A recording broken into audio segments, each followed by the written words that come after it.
Salut, je suis Sean Curtis, alias Vulcain, et vous êtes sur Terra Adventum.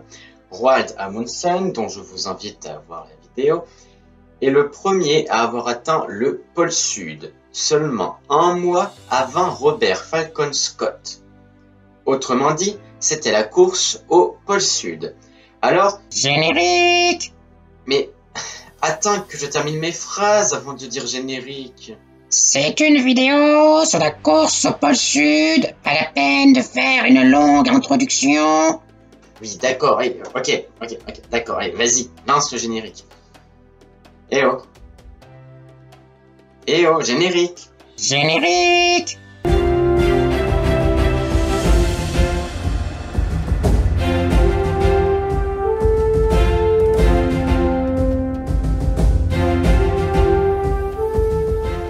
Petit contexte, au tout début du XXe siècle, les pôles n'ont pas été encore découverts. Fridtjof Nansen a atteint la latitude de 86° nord en 1895 et de l'autre côté du globe, Ernest Shackleton a atteint la latitude de 88° sud en 1909, mais on en reparlera. Roald Amundsen prévoit depuis 1908 de découvrir le pôle Nord. Il obtient le Fram, le navire de son compatriote Fridtjof Nansen. Son idée de contourner l'Amérique pour aller se prendre dans les glaces au nord du détroit de Bering et de se laisser emporter jusqu'au pôle pendant 4 ans est approuvée par la Société norvégienne de géographie, le Parlement norvégien, Fridtjof Nansen et même le roi. Les préparatifs du voyage sont alors lancés. Pendant ce temps, en Angleterre, on apprend que Ernest Shackleton est devenu l'homme à avoir été au plus proche du pôle Sud, à peu près à 180 km. À son retour, il est accueilli un héros. Robert Falcon Scott, explorateur polaire accompli, décide de se lancer lui aussi à la quête du pôle Sud pour dépasser son compatriote. Toujours en 1909, on apprend que Frederick Cook, puis Robert Peary, aurait atteint le pôle Nord. Ah, mince, alors? Mais c'était le but d'Amundsen, le pôle Nord? Oui, donc, il décide de changer ses plans en secret. Il décide de se rendre en Antarctique pour devenir le premier au pôle Sud. Mais il prévient personne, à part son frère et son second, par peur que Fridtjof Nansen refuse une telle expédition avec son bateau. Ou que le gouvernement norvégien l'empêche pour ne pas offenser les Britanniques qui croient en Scott. De plus, Scott lui-même a envoyé des instruments à Amundsen. Pour lui, Amundsen sera au pôle Nord, en même temps que lui sera au pôle Sud, donc ils peuvent collaborer pour réaliser des mesures comparatives des deux pôles. Le 15 juillet 1910, le Terra Nova de Scott quitte le Royaume-Uni, direction l'Australie. Le 9 août de la même année, c'est le Fram d'Amundsen qui quitte la Norvège, direction l'île de Madère. Lors de la traversée, il prévient quelques officiers du changement de plan, mais toujours pas les matelots qui commencent quand même à avoir des doutes. Le 6 septembre, Amundsen arrive à Funchal sur l'île de Madère. Observant le doute qui s'installe sur la nature même de l'expédition, il signale à tous ses marins qu'ils vont faire un petit détour vers l'Antarctique, mais le but du voyage est toujours le même, le pôle Nord. Il autorise même ceux qui refuseraient ce détour de quitter le navire. Bon, personne ne le quitte. Ce sont de bons matelots. Amundsen envoie aussi une lettre à Fridtjof Nansen, le propriétaire du navire, lui expliquant son changement de plan et la cause du changement. Il envoya aussi un message à Melbourne à l'intention de Scott pour lui signaler. Ce changement de plan est très mal vu par tout le monde. La presse et le public norvégien condamnent ces actions. Les financements sont suspendus. Chez les Britanniques, la colère fait rage. Scott reçoit le message d'Amundsen en début octobre qui dit « Prends liberté, vous informer, Fram fait route vers l'Antarctique. » La course au pôle Sud est donc lancée. Abonnez-vous! Abonnez-vous! Le 4 janvier 1911, le Terra Nova accoste l'île de Ross au large de la barrière de Ross. et fait campement sous le cap Squarey, plus tard renommé le cap Evans d'après Edward Evans, le second de l'expédition. Une cabane est construite, la Scott's Hut, qui est visitable sur Google Maps. Amundsen et le Farm arrivent en Antarctique quelques jours plus tard, le 11 janvier 1911, à la baie des Baleines et construit lui aussi son camp et sa maison nommée le Framham. En février, un bateau s'approche du camp d'Amundsen. Un bateau? Tiens, qui cela peut être? C'est le Terra Nova, mais sans Scott, le Terra Nova qui, après avoir débarqué des provisions, chiens, machines et quelques hommes, est reparti à la recherche de nouveaux territoires. Les deux clans, malgré les tensions possibles, se respectèrent et s'invitèrent réciproquement à déjeuner. Là, Amundsen apprit une bonne et une mauvaise nouvelle. La bonne, Scott ne possède pas de radio. Impossible que ces hommes ici l'avertissent qu'Amundsen se trouve à la baie des Baleines, située déjà à 5 km plus proche du pôle. La mauvaise, Scott possède des traîneaux motorisés. Au début de cette année 1911, les deux camps lancent diverses petites expéditions dans le but de construire des dépôts de ravitaillement, pour être sûr que lors de la grande expédition vers le pôle, ils ne manqueront pas de nourriture. Ces dépôts faits, les expéditions ne peuvent pas être lancées car à partir de la mi-avril, le soleil se couche et restera couché pendant 4 mois. C'est l'hiver. Pendant ce temps, les deux camps organisent en détail leur expédition.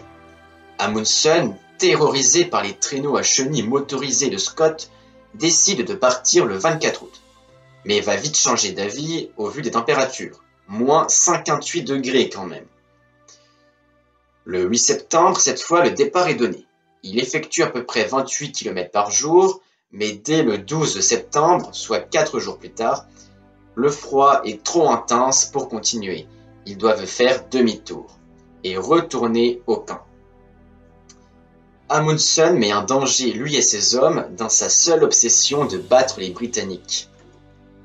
Le 19 octobre, cette fois, c'est le vrai départ, le vrai du vrai pour le camp Amundsen.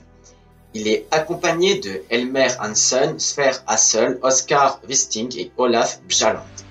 Et dès le début, ils se font avoir par un épais brouillard qui les entraîne dans un champ de crevasses dangereuses. Le 24 octobre, seulement 5 jours après le départ d'Amundsen, une première équipe de Scott, dirigée par Evans, doit se rendre à une altitude de 80°30.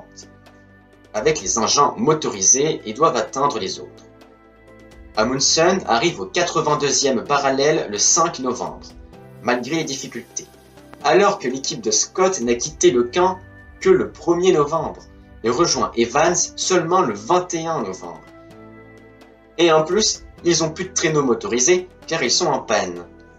Le 17, Amundsen et ses hommes sont déjà à la fin de la barrière de Ross, mais ils sont un peu bloqués par la chaîne transantarctique. Ils doivent trouver un passage, ce qui est très difficile. Toutefois, ils en trouvent un passant par un glacier qui sera nommé le glacier Axel Heiberg, du nom de l'un des principaux soutiens financiers de l'expédition. Pendant ce temps, Scott est toujours au 80e parallèle, pris dans un blizzard, l'empêchant d'avancer. Les poneys sont tués et mangés. Ils ne sont pas les seuls, le mauvais temps empêche aussi Amundsen d'avancer. Quelques chiens sont tués et mangés, mais le 8 décembre, il dépasse la limite symbolique de 88°23, le record jusque-là fait par Shackleton. Et le 14 décembre 1911, c'est officiel, Amundsen a vaincu le pôle Sud et est le premier à l'atteindre. C'est bien, mais bon, ça devait quand même être Scott le premier. Il devait pas aller au sud, Amundsen. D'ailleurs, Amundsen dira « Jamais aucun homme n'a réalisé un objectif aussi diamétralement opposé à ses souhaits. La zone autour du pôle Nord, que diable, me fascine depuis mon enfance. Et je me trouve maintenant au pôle Sud. Peut-on imaginer quelque chose de plus fou ? » Au pôle, les hommes marquent l'emplacement exact du pôle Sud dans le but que leurs revendications ne soient pas contestées et que Scott admet de ne pas être le premier. Le 25 janvier, ils sont de retour au camp, ayant parcouru 3440 km sous 99 jours, puis ils arrivent en Australie en mars, où il prévient tout le monde de son exploit qui est très bien perçu. Et lorsqu'Amundsen demande des informations sur ses rivaux, on lui informe qu'on n'a aucune nouvelle d'eux. Alors retournons en arrière et revenons sur l'expédition Scott, là où on l'a laissé. Le 20 décembre, ils arrivent à la fin de la barrière de Ross et prennent le passage du glacier Beardsmore. Le 4 janvier, ils sont à 87°32. Scott compose l'équipe qui se joindra à lui pour le but final. Ces hommes sont Edward Adrian Wilson, Lawrence Watts, Henry Robertson Bowers et Edgar Evans.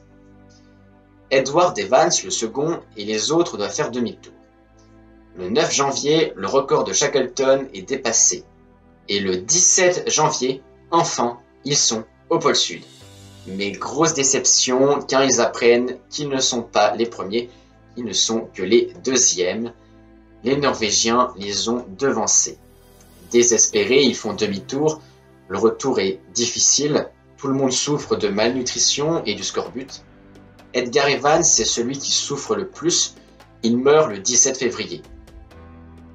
Le 17 mars, Lawrence Watts, alors très affaibli, quitte ses compagnons en disant « Je vais sortir et j'y resterai peut-être longtemps ».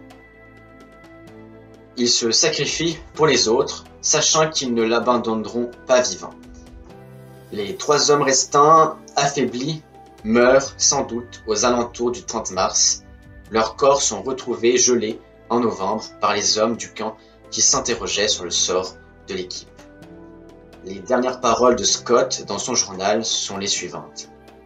Chaque jour, nous sommes prêts à nous rendre à notre dépôt à 11 miles d'ici, mais devant l'entrée de la tente persiste un paysage de congères se déplaçant au gré du vent.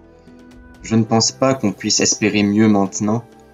Nous lutterons jusqu'à la fin, mais nous nous affaiblissons, évidemment, et la fin est proche. C'est regrettable, mais je ne pense pas que je puisse écrire davantage. R. Scott, pour l'amour de Dieu, prenez soin de nos familles. Sniff, sniff, c'est trop émouvant, c'est quand même dur la vie. Enfin, n'oubliez pas d'aimer la vidéo si elle vous a plu, de la partager, et surtout, abonnez-vous.